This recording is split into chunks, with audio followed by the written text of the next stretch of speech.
where do we start this conversation about public safety? There's a tendency, a general orientation, a proclivity to start that with the police because of assumption that the police equals public safety. And then when it doesn't, because there's some breaches of the protocols and we have deaths on the street, then it's referred to by establishment by the police and police aficionados, inevitably elements of the state and the judiciary, as the rotten apple syndrome. It's the rotten apple. Let us have an inquiry. Let us have a commission of inquiry because it's untoward, it's not natural. So when 40 people are mowed down by the police in Marikana and workers are killed, we still call that a rotten apple syndrome when 40 people are dead. If the protesting students are shot at and some person ends up dead on the street, is that also a rotten apple syndrome?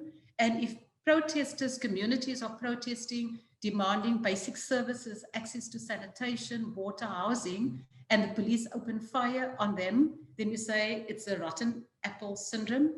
But I would put out and assert that it is a rotten system syndrome that we're dealing with. But also that there shouldn't be surprises that the system is rotten.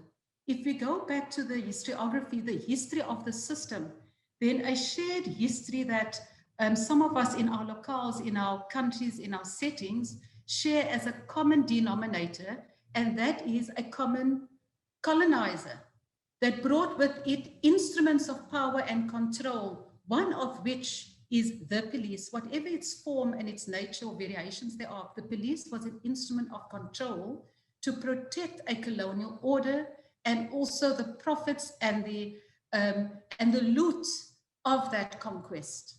So it is an instrument that essentially is geared towards protecting property and people with property, and particularly property that's come by through theft and loot in the process of colonial conquest.